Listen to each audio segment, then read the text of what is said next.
Hello, everyone.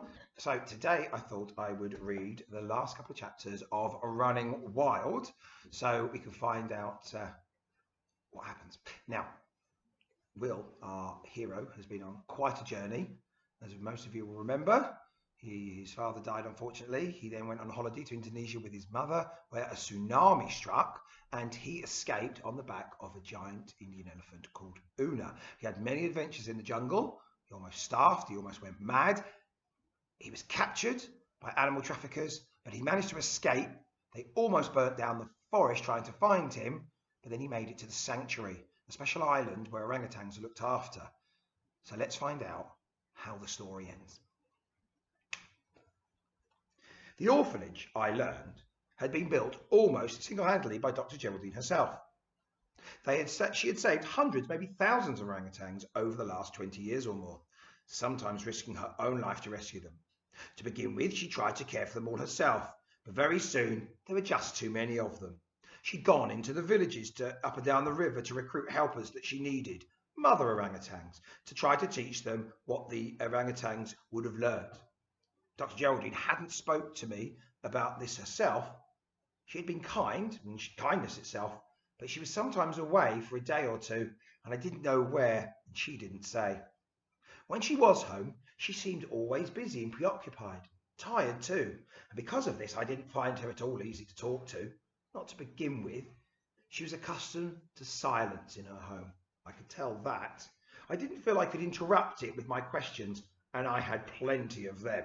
Everything I knew about her, about this place, I'd found out from the foster mothers who, like the orangutans themselves, so very obviously trusted and adored her.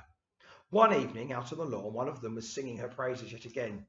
Without Dr. Geraldine, she was saying, without her, these creatures would have no life, no future, no hope.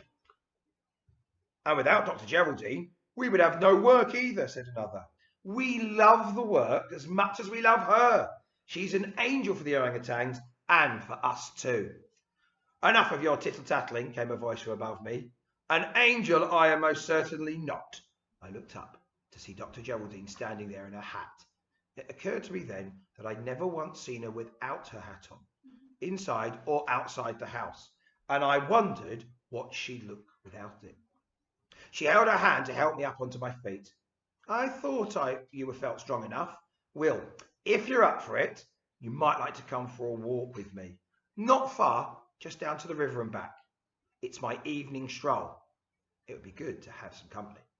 We walked for some time in silence down the path, Una following along some distance behind, the other one alongside her. The two were often together these days, I'd noticed. I asked about him then, about the other one, whether, like Manny, he had been one of her orphaned orangutans. No, she told me. He's a bit of a strange one, an interloper, you might say. He comes and goes as he pleases. Sometimes I think he's inspecting us, checking us out to see if we're doing the right things. I hope he approves. The walk was quite a bit further than I had gone on before, and I got tired quickly. So I was happy to reach the end of the jetty and sit down at last. We dangled our legs and smiled at one another. She took off her hat and shook out her hair. Oh, I love this place, Will, she said. I come here most evenings. The most peaceful place in the world for me. It's where I think all my big thoughts, and a lot of my little ones too, come to that. I wasn't really listening. I was staring at her head. She had a large bald patch from her forehead up to the crown of her head. I could see the skin was all puckered and scarred. Ah, that, she said, touching the place. Not a pretty sight. You make enemies doing this kind of work, Will. You know what's funny? It was a present for someone I don't even know. One of the big boys in Jakarta who were burning down the forest, killing the orangutans, selling off the babies. One night, it'll be about 10 years ago now, they came and tried to burn us out. They very nearly succeeded too. My hair caught fire as I was running out of the house. It's a secret. I like to keep it under my hat. She laughed a little at that, but I didn't. But there are worse things than losing your hair, Will, she said. You know that. All it did was make me more angry, more determined. They didn't stop us then. They won't stop us now. Not ever. Not while I'm alive and kicking. We've saved quite a few orangutans. Not enough. Never enough. But we're going to save a lot more because we have to. Shall I tell you something, Will? If we don't save them, and if we don't save the rainforest where they live, then 5 years from now, there won't be any orangutans left in the world. That's the truth of it. Does it hurt? I asked her, unable to take my eyes off the scar. No, not at all, she said. Not anymore. Well, only when I think about it, maybe. But that's not at all what I brought you here to tell you. I've wanted to tell you something else, another truth. I've wanted for a long time, and now I can. She reached out and took my hand in hers. You remember you asked me once when you first turned up how it was I knew your name? Well, the truth is that I know a lot more than just your name, Will. I know you came to be here. I know how. Not the whole story, of course, but some of it.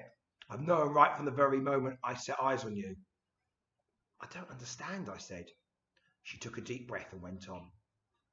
It was a while ago, April 2005, a few months after the tsunami. I know the exact date because I wrote all about it in my diary. I was walking along the riverbank one evening when I saw a boat coming up the river towards the jetty.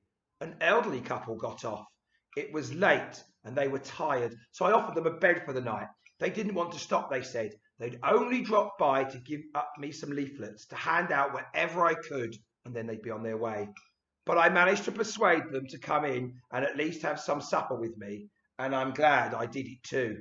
That's when they told me more about why they had come and what the leaflets were for.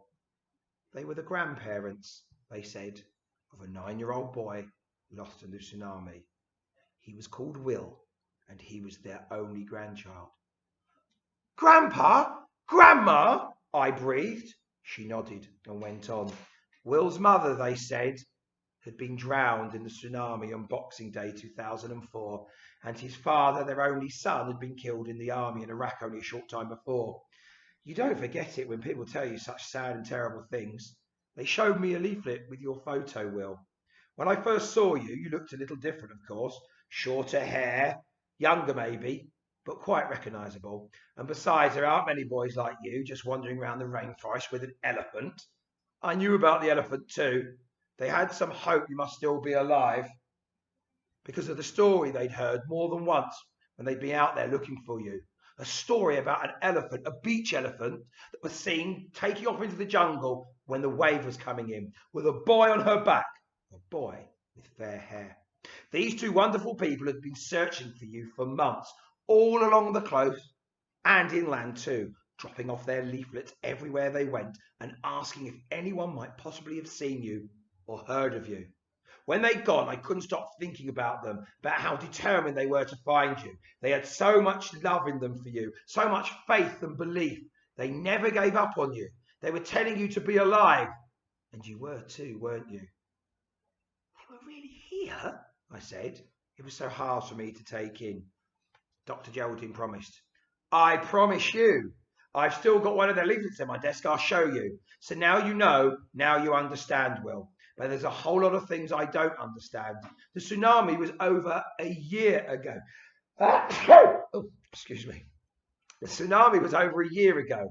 You've gone all that time, you and the elephant. How on earth did you survive out there? That's what I want to know.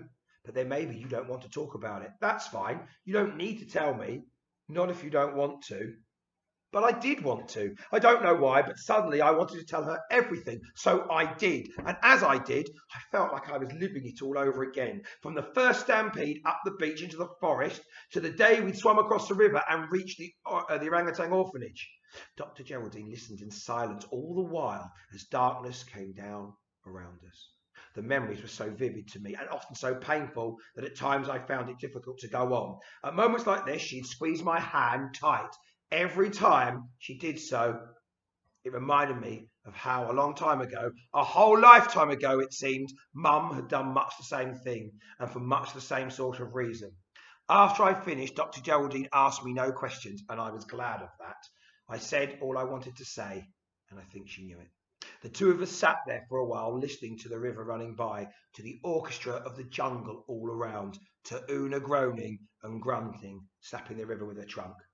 Will, Dr. Geraldine said, putting her arm around me, there's one more thing I've got to tell you. On the leaflet your grandparents left, under the photo of you with your name and description, there was a telephone number to ring if anybody found you. That first day you arrived, I tried it, but either I couldn't get through or the number didn't answer. I don't know.